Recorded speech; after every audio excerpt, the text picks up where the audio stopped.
I've had a lot of clients reach out to me over the last year with chronic employee issues, whether it was can't find the right people, I'm having issues managing people. There's all different kind of issues that they have. The first thing that I will say is if you are having chronic issues with employees, the first thing you need to fix usually is your hiring process. This is across the board a problem. It's often somewhere in the hiring process and in the onboarding process. Those two areas are the big ones here. So today we're going to walk through some strategies to help you with all of this. I like to start, first of all, with the hiring process and the fact that, number one, I do believe in the theory of hire fast, fire faster.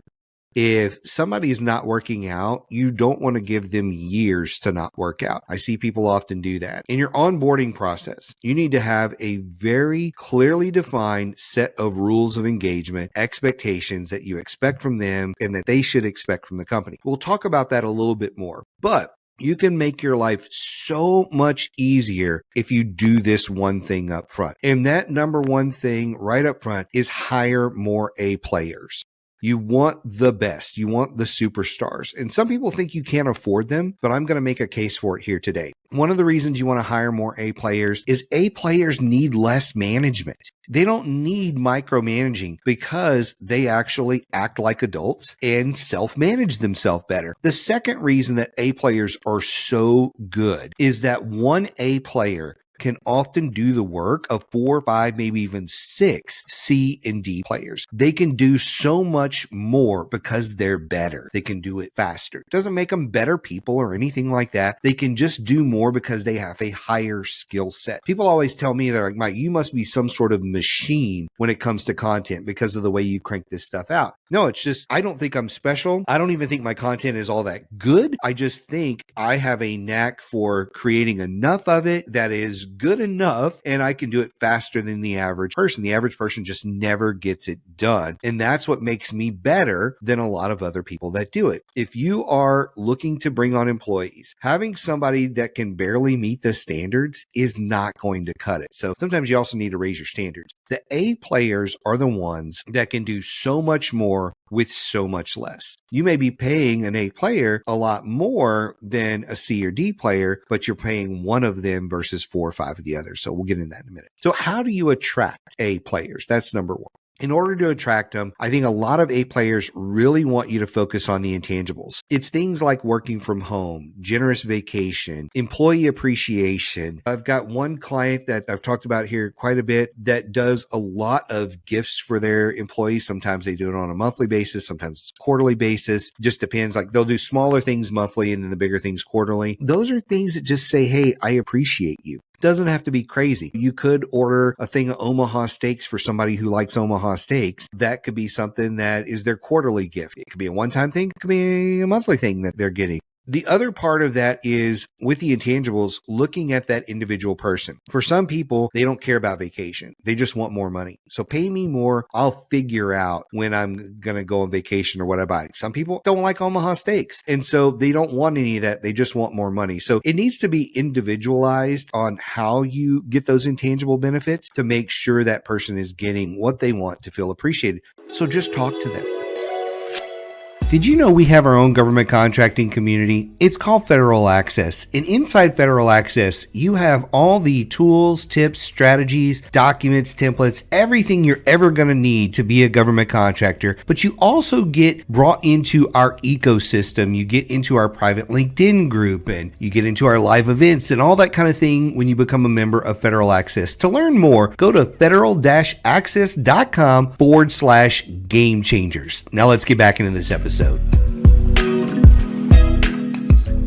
One of the things around the generous vacation a lot of people struggle with is, oh, well, they're going to take advantage of it. There's been studies done where you give people generous vacation options and they usually take about the exact same amount as if you had set them at, hey, you're only going to get 1 week or 2 week or whatever it is. They take about the same amount. They just take it when they want it. And that's one of the big differences. And again, they self-manage so that they are working extra because they know they want to go on this vacation or this 4-day weekend or whatever. They'll work extra that week to get that done in order to not abuse the vacation because they want to do the work. They just want their downtime when they want their downtime. And so maybe they'll work in the evenings. Maybe they'll go on a vacation and they'll work at night and do the fun things during the day or vice versa, right? Giving intangible benefits like that is a really big thing to attract people. Another thing is to constantly recruit them at conferences, from social media, word of mouth, things like that. When you're out and about, when you're interacting with the community, constantly be looking for people that you see as rock stars, people that you're like, man, I really wish we could steal Mike from this company because that would make such a huge difference. So constantly be looking at them. That's one way to attract them. I've already talked a little bit about the pay.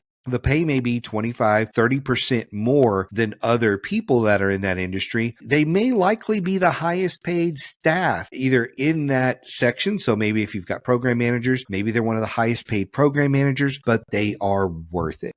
Now, they need to prove it, but they are worth it. The other thing is I recommend building relationships even if somebody isn't ready to move on. A players aren't typically looking to job hop. Some will, but the majority of A players want to stay with the company, want to keep doing the job they're doing, but eventually they may get tired of it, or they may want a pay raise, or they may want to move locations, or there may be some restriction on them that they don't like about that job, or maybe they just get bored with it after 5 years. When you identify an A player, start building a relationship with them because you never know how long it's going to take. It may take 2, 3, 4, 5 years. There's a person right now. There's actually a couple of people that I've been recruiting lightly for the last year and a half who aren't ready to leave their job. And I know at some point over the next 5 years, they are going to be ready. I've been slowly, at a conference here, at a phone call there, social media here, that sort of thing, hinting and saying, hey, when you're ready, let me know. Just building that relationship with them. There's all kind of touch points between now and when they decide to leave that I can use to build a relationship. And it's not just for their benefit, but also for mine to make sure, hey, they're following through on the things that we're talking about. They are the person I think they are. So sometimes time is really to your advantage to just take your time, build a relationship, learn about who they are, what's important to them, so that when the time comes for them to move over and work for you, you know exactly what you're getting. Those are some ways to attract A players. So what does an A player typically look like? Let's walk through a few things. Number one, it depends on the position you're hiring. Some are going to be introverts, some are going to be extroverts, depending on that position, but all of them should be easy to get along with. You need somebody that's easy to get along with. That's one. They should be professional. They should follow up, follow through on anything. So if they tell you, hey, I'm going to send you my resume. Hey, I'm going to send you an email about whatever. Hey, I'm going to make a referral. They should do it. If they don't, you have to remind them and then remind them again, that sort of thing. Maybe they aren't the A player you thought they were. They should typically have some level of being detail oriented. Now, again, depending on their personality profile and the type of job they do, they may not be extreme detail oriented, but A players, regardless of their personality profile, tend to be able to spot the major details about something and not be vague about the answers they give you. You want somebody that has an attention to detail because that's going to be very important regardless of whether they're in sales, whether they're in IT, doesn't matter. That's very, very important. The other thing that I find that's really key to an A player is that they are problem solvers. They may come to you with a problem, but they always have a solution like, hey, Mike, I've got this issue and there's 2 options that I think we could use to fix this. Instead of just coming to you and saying, hey, I've got this problem. What are your thoughts? Now, sometimes they may want some feedback, and that's good. They may want to say, hey, I don't want to tell you what I'm thinking. I want to get your thought, on this, but they are problem solvers. And problem solvers are the opposite of problem ignorers or causers, right? There are people that they know there's problems, but they're never trying to solve them. I don't expect every A player to have the answer or know exactly what I want, but I expect them to bring problems to me as early as possible so we can identify them and overcome them. So they're problem solvers. And then one of the final things for me when I'm looking at an A player is they don't have a lot of work baggage or problems. Everybody's got issues in their life, whether it's personal, business, whatever. Everybody's got issues, but these are the people that even though they have issues, they tend to focus on the positive. Hey, yes, I did have challenges in my other job, but I found ways to overcome them. And that's somebody I'm looking for. I don't want somebody that's constantly dragging their baggage from the other business, that has a string of really bad relationships with their former employers. We don't want anything. That doesn't scream A player. Let's talk a little bit about your onboarding process here. One of the things you need to fix to keep A players and to weed out other folks, I already hinted this earlier, you need to set clear expectations in the first 90 days. Hey, you're expected to prove you're an A player. That's number one. You need to set clear expectations for the company. Here's what the company will do. Here's how we will do it, and then do it. One of the biggest complaints that I see from companies is they'll onboard somebody and say, let's just get you onboarded and in the company. In the first 90 days, we'll figure out your commission plan. We'll figure out exactly who you're going to report to. We'll figure out all this. That is crap. That is 100% crap. And it never happens. It never happens in companies. The employee's 3 months, 6 months in, and things are still fuzzy.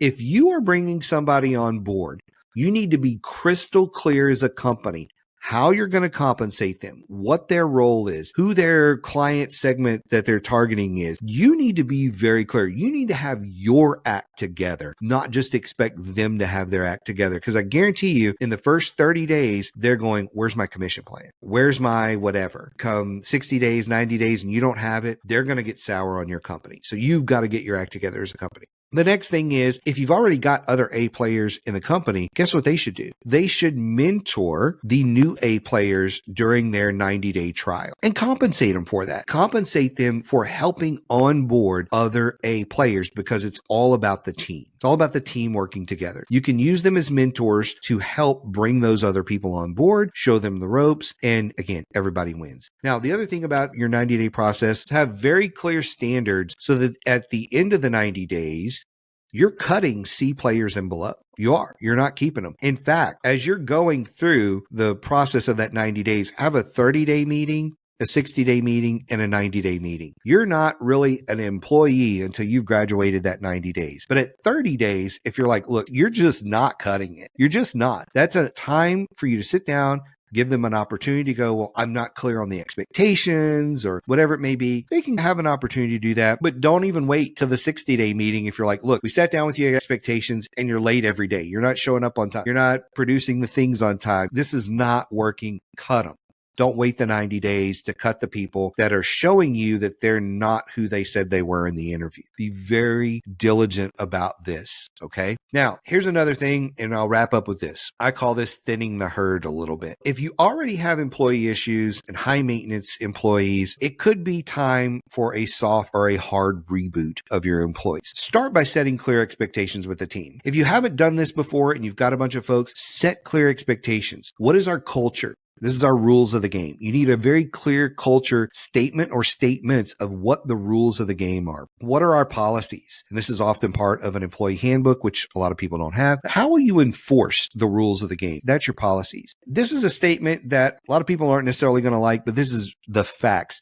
You are running a business, not a daycare. You're running a business, not a daycare. So when you're small, you must have employees that can self-manage. If they cannot self-manage, they cannot be on your team. They just can't. As you grow, you need leaders that can not only self-manage, but also manage the team of people who are mostly self-managing, right? You need that as you go. But especially when you're small, you don't have time to run a daycare, so don't do it. Cut any toxic employees. I don't care if they are a rock star. I don't care if they've been dedicated and they show up all the time. If you've got employees who suck the life out of other employees, if you've got employees who talk bad about other employees, if you've got employees that the other employees are constantly complaining about, and it's true, like, hey, Susan never comes in on time. She leaves early. She doesn't pull her weight. She's constantly creating drama, but she's been here a long time. Susan's got to go. That's just the way it is. Susan's probably got to go. You can give her some corrective measures, set clear expectations. Hey, here's the culture. Here's a policy. This is how we're going to do business moving forward. But if she can't adapt to that over the next 30, 60 days, Susan got to go.